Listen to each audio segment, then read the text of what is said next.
I spent years behind bars for a crime I didn't commit.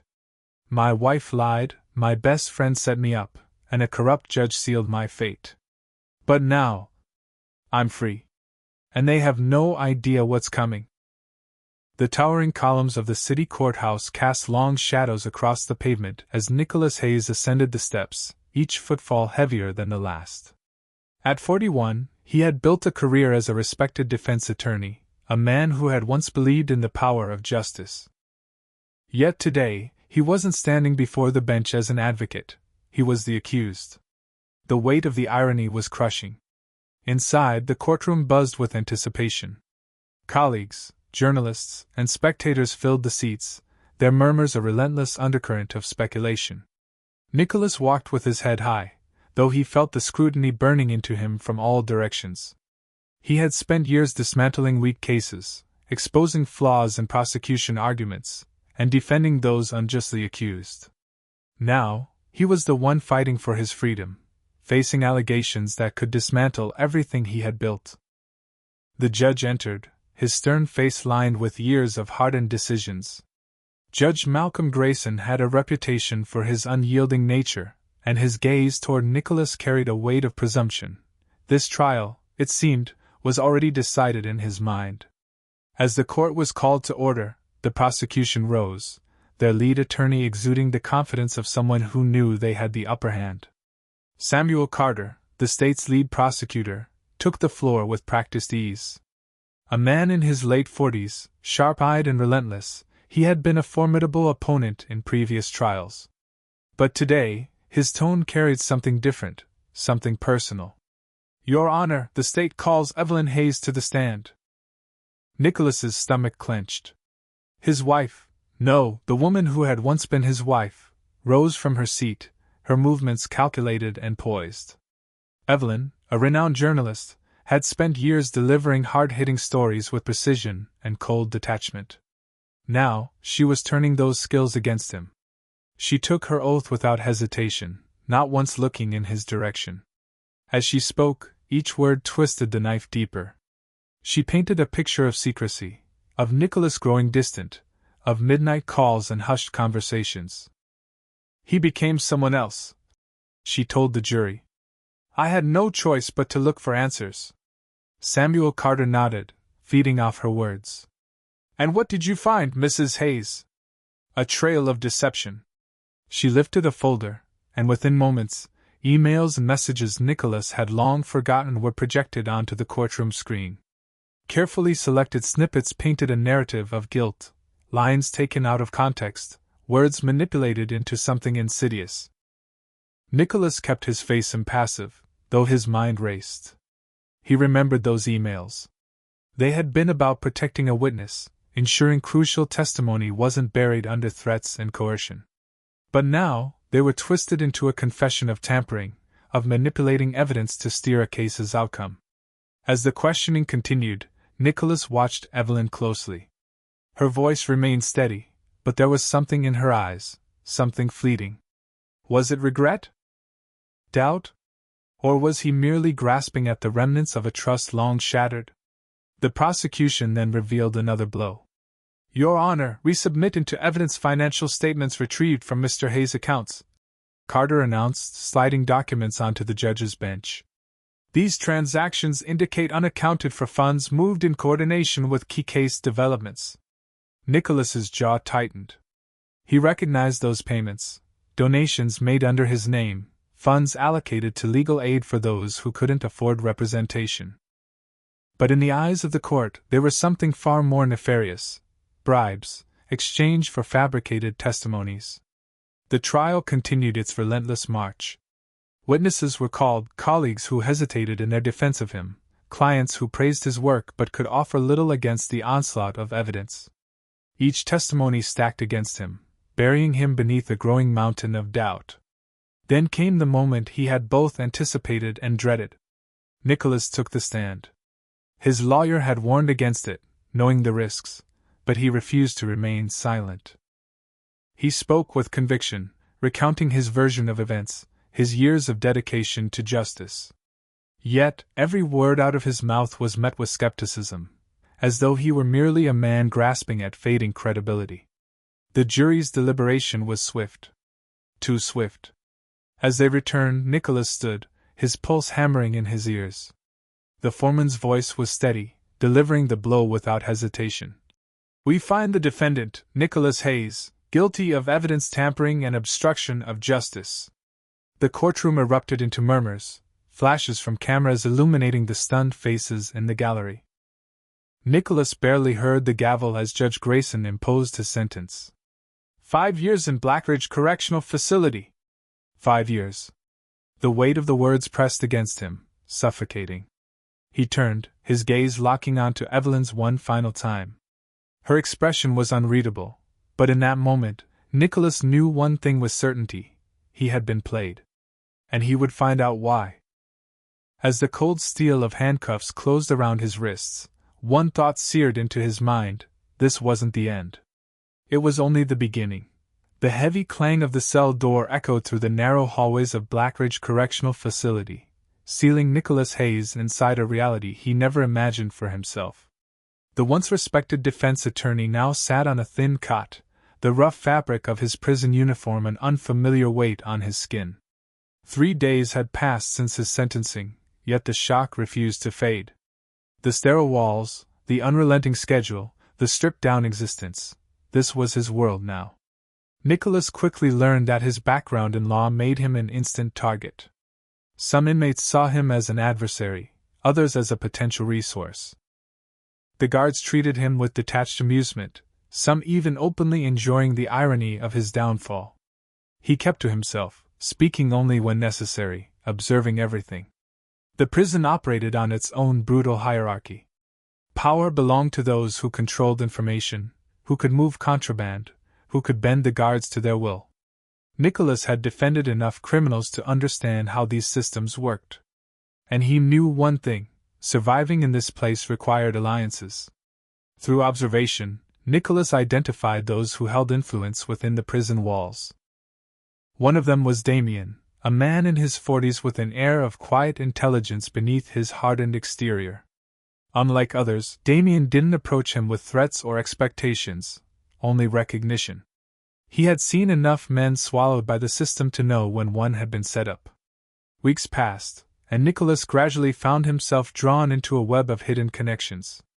Damien introduced him to a network within the prison, men who had access to information through smuggled phones, contraband mail, and contacts on the outside. Rumors swirled about his conviction, whispers of backdoor deals between Judge Grayson and key figures in law enforcement. The truth, Nicholas realized, was more complex than he had imagined.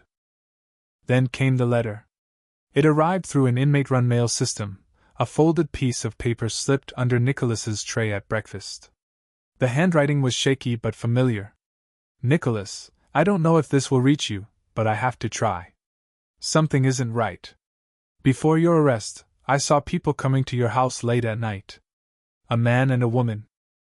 They were careful, always leaving before dawn. I didn't think much of it, but now, I wonder if it meant something. Please be safe." The letter was signed by Margaret Calloway, his elderly neighbor. A man and a woman. Had Evelyn been meeting someone in secret? If so, who? Damien read the letter carefully and confirmed Nicholas's growing suspicions. If someone had framed him, evidence had to be planted. And if those meetings had taken place at his home, they hadn't just set him up, they had ensured his conviction was airtight. Nicholas felt the slow burn of anger settle in his chest. If Evelyn had played a role in this, he needed proof. And he wasn't going to find it from behind bars. He needed access to records, emails, anything that could connect the dots. Through Damien, he was introduced to Raphael, a lean, quiet man who had once been a cybersecurity expert before his arrest. Unlike the others, Raphael saw Nicholas as a puzzle to solve rather than a mere bargaining chip. He was someone who could unearth the digital trails people thought were erased. But even he needed something in return. Nicholas had little to offer except legal knowledge. But in prison, knowledge was power. Deals were struck, arrangements made. In exchange for his help, Raphael wanted legal advice on his own case, ways to poke holes in his sentencing, loopholes to exploit. It was a trade Nicholas could live with. Within a week, Raphael had gained access to restricted data through an outside contact. And what he uncovered shattered any lingering doubt Nicholas had about his wife's betrayal. Bank transactions linking Evelyn to undisclosed payments. Phone logs connecting her to Samuel Carter. Encrypted emails between them, their conversations far too intimate for professional colleagues. And then, the final blow, surveillance footage from a traffic camera near Nicholas's home, capturing Evelyn entering the house in the early hours of the morning, followed minutes later by Samuel Carter. They hadn't just framed him. They had been together. Planning this. Watching him fall while they moved forward unscathed. For the first time since his conviction, Nicholas no longer felt the weight of uncertainty. He had a goal now. He wouldn't just clear his name. He would destroy them both. But first, he needed to get out. And that, he realized, would take far more than just legal knowledge.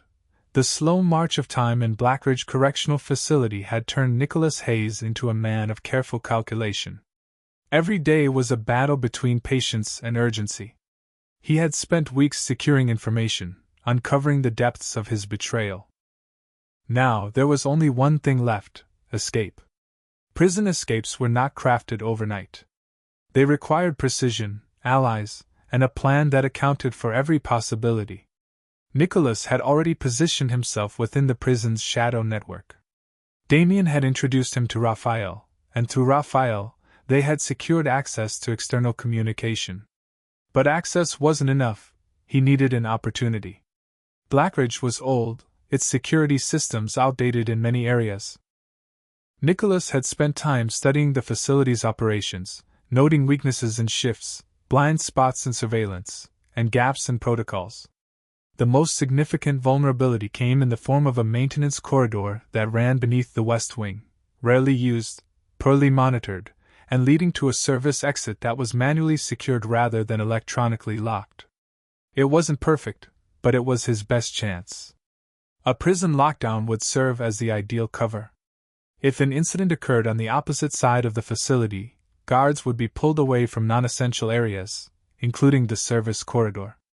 The challenge was creating chaos without drawing suspicion. That was where Damien came in. With his connections, he arranged a staged fight in the East Block, a fight that wouldn't escalate too far but would be enough to trigger an immediate response from the guards. Nicholas had one chance to move once the plan was set in motion. On the designated day, everything was set. Nicholas sat in the prison library, outwardly calm but internally alert. The tension was thick, every second stretching longer than the last. Then, the first siren blared, followed by a second. Raised voices, the sound of heavy boots pounding against the floor, the crackling of radios. Blackridge was in disarray. Nicholas rose, moving with deliberate ease toward the exit. The moment the guards were pulled from their posts, he slipped into the maintenance corridor, heart pounding. The dimly lit tunnel stretched ahead of him, a lifeline carved out of rusted metal and crumbling stone. Every step forward brought him closer to freedom. When he reached the service exit, he found the lock intact but rusted with age. He had accounted for this. Damien had managed to smuggle him a small tool fashioned from scrap metal. It wasn't elegant, but it was effective. With careful, steady hands he worked the lock, forcing it open with a final twist. The heavy door groaned as it swung outward. Outside, the air was cold, biting against his skin. He had memorized the route. Raphael had provided detailed directions to a drop point where transportation waited. But time was against him. The moment the prison realized he was missing, every available officer would be on his trail. He kept to the shadows, moving with quiet precision. The drop point was located just outside an abandoned construction site, where an unmarked car sat waiting. Inside, an unfamiliar man nodded at him, expression unreadable. "No time for questions," the driver said. "Get in." Nicholas hesitated only a second before slipping inside. As the car pulled away, he cast one last glance at Blackridge in the distance. He had done it. But freedom was only the beginning. Now, he had to finish what had been started. Evelyn and Carter had stolen his life, but they had no idea what was coming. He would make sure of it. The wind howled through the alleyways as Nicholas Hayes adjusted the hood of his jacket, blending into the shadows of the unfamiliar city. Freedom had not come with the relief he had expected. Instead, it came with urgency, a pressing need to strike before his enemies knew he was coming. Raphael had set up a safe house, a one-bedroom apartment tucked into the neglected outskirts of town. The walls were bare, the furniture minimal. It was a place for someone who planned to stay hidden, but Nicholas had no intention of hiding for long. He spent hours pacing the small space, replaying the betrayal over and over, fueling the fire inside him. Every piece of his life had been stolen, every ounce of trust shattered. There was no room for hesitation. He had to dismantle them the way they had dismantled him. The first step was surveillance. Carter and Evelyn had assumed he was out of the picture, and that overconfidence would be their downfall. Using the funds Raphael had arranged through an anonymous source, Nicholas secured a set of burner phones, a laptop, and a few well-placed cameras. He didn't just need to watch them, he needed to know their weaknesses, their fears, the cracks beneath their perfect facade. Evelyn had moved in with Carter, an expensive loft in the city, far removed from the quiet home Nicholas had once shared with her. The sight of them together, laughing over drinks, infuriated him, but emotions couldn't dictate his actions. He needed to be smarter than that. They looked untouchable, like they had crafted the perfect life on the ruins of his. But Nicholas knew that every empire, no matter how grand, had weak foundations. And he had just found theirs. Through careful monitoring, Nicholas mapped out their routines. Evelyn still worked at the firm, her career untouched by the scandals she had helped create. Carter had leveraged his success from the trial to step into a lucrative corporate law position. They were thriving while he had wasted away in a prison cell. His stomach turned at the injustice of it. But their mistake was assuming he had no power left. Nicholas had been collecting information, and through digital forensics, he unearthed the one thing that could destroy them both. Transactions, hidden payments from a private account Carter had kept off the books. Payments linked to Judge Grayson, the very man who had orchestrated his conviction. That connection was enough to shatter Carter's world. If Nicholas could leak the financial records in the right places, Carter would face not just disbarment, but criminal charges. However, that was only half the battle. Evelyn had betrayed him on an even deeper level. She had lied in court, fed false testimony, and played a key role in ensuring he never had a fair trial. For that, she needed a different kind of reckoning. Nicholas crafted an anonymous tip and sent it to the firm's partners. A carefully worded message, paired with evidence of Evelyn's falsified court records. The partners wouldn't risk their firm's reputation for a single associate, no matter how charming she was. He gave it 48 hours before she lost everything. He spent those hours preparing for what came next. Every minute mattered. He gathered documents, printed copies of evidence, and ensured that each piece of his plan would be airtight. There could be no loose ends. He had worked too hard for this, sacrificed too much.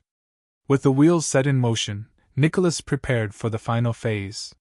He needed to confront them, to watch as the world they had built on deception crumbled. But patience was key. The timing had to be perfect. He rehearsed every possibility, planned for every potential escape. He wouldn't give them the satisfaction of seeing him as reckless or desperate. No, this was strategic. It was justice. Then, an unexpected development threw his plans into chaos. A news alert flashed across his laptop screen. His escape had made national headlines. His face was plastered across every major outlet, his past cases dissected with speculation. The manhunt was in full force, and his name was being dragged through the mud once again. The reports painted him as dangerous, unhinged, a criminal willing to go to any lengths. It was a warning. His enemies would know he was out. Carter and Evelyn would be watching their backs now. The element of surprise was slipping through his fingers. Nicholas clenched his jaw, staring at the screen. He had come too far to stop now. If they wanted to play defense, he would force their hand. He reached for his phone, dialed the number Raphael had given him. When the call connected, Nicholas spoke with a cold resolve. "It's time to make the next move." Nicholas Hayes moved with deliberate precision, knowing that every second counted. The news of his escape had spread like wildfire, and now, the city was no longer just a battlefield, it was a trap. Carter and Evelyn would be looking over their shoulders, anticipating his next move. He had to stay ahead. Through Raphael's contacts, Nicholas secured a secondary safe house, deeper in the industrial district, where no one would think to look. The air was thick with smoke from the nearby factories, the streets lined with warehouses long forgotten by the city's elite. It was the perfect place to prepare for the final act. Nicholas didn't just want revenge, he wanted justice. Not the kind handed down in courtrooms by corrupt judges, but the kind that left no room for redemption. Carter and Evelyn had orchestrated his downfall, taken everything from him, and now it was time for them to pay. First, he needed to accelerate their collapse. The evidence against Carter had already started circulating through legal circles. The whispers were growing louder. The firm's board had called an emergency meeting, and within days, Carter would face inquiries about the money trails Nicholas had uncovered. But that wasn't enough. He needed something undeniable, something that would shatter Carter's carefully constructed reputation beyond repair. Using the digital backdoor Raphael had installed, Nicholas accessed Carter's personal emails, searching for leverage. It didn't take long to find what he needed. A string of messages between Carter and Judge Grayson confirmed more than financial corruption. It exposed a series of rigged trials, manipulated verdicts, and coerced settlements. This was more than just a career-ending scandal. It was a criminal empire built on deception. Nicholas packaged the evidence and scheduled its release to multiple news outlets simultaneously. By the time Carter realized what had happened, it would be too late to contain the damage. Evelyn, however, required a different approach. She was more calculated, more adaptable. Even if her career at the firm crumbled, she would find a way to land on her feet. Nicholas couldn't allow that. She needed to understand the depth of her betrayal. And she needed to fear what came next. For the first time since his escape, Nicholas allowed himself to step into the open. The risk was immense, but the reward was worth it. He followed Evelyn from her office, watching her movements, studying the way she carried herself. The woman he had once loved was now a stranger, wrapped in expensive fabric, wearing the kind of confidence only deceit could buy. That night, he left a single message for her. No threats. No accusations. Just a reminder. You destroyed me. Now it's your turn. The effect was immediate. Evelyn canceled her meetings the next day, retreating into Carter's loft like a cornered animal. Nicholas watched from a distance as tension began to consume them both. The whispers of Carter's impending downfall had reached her. She was unraveling. Then, the final blow. Nicholas arranged a meeting. Not with Evelyn. Not with Carter. But with the firm's senior partners. He sent them the evidence of Evelyn's falsified testimony, the perjury that had condemned an innocent man. By the end of the meeting, Evelyn was officially disbarred. Her name was erased from the firm's records, her credibility reduced to ashes. With their world collapsing, Nicholas made his final move. He sent Carter a message, a location and a time. No explanations. Just an invitation to face the consequences. Carter arrived at the abandoned pier long after sunset, his once flawless exterior showing cracks of desperation. He scanned the darkness, fists clenched. He knew why he was there. Nicholas stepped forward, the cold wind whipping between them. For a long moment, they stood in silence, the weight of everything unspoken filling the space between them. Then, Carter spoke, his voice laced with false bravado. You think this changes anything? Nicholas didn't respond. He simply tossed the folder onto the ground between them. Inside was the last piece of evidence, the final nail in the coffin. Carter's face paled as he realized what it meant. There was no way out. No deals to be made. His future had just been rewritten. You took everything from me, Nicholas finally said, his voice calm. Now you know what it feels like. Carter opened his mouth to respond, but before he could, headlights flooded the pier. Sirens wailed in the distance. Nicholas had made sure Carter's crimes wouldn't just destroy him in the court of public opinion. The authorities had everything they needed. And this time, there would be no escape. As the officers approached, Carter turned, panic seizing him. Nicholas remained still, watching as the man who had orchestrated his ruin was finally brought to justice. Evelyn wouldn't be far behind. The storm had passed. And Nicholas had won. He disappeared into the night, knowing that his name would never be fully cleared, that some would always see him as an escaped convict. But it didn't matter. Because he had reclaimed his life. And that was enough.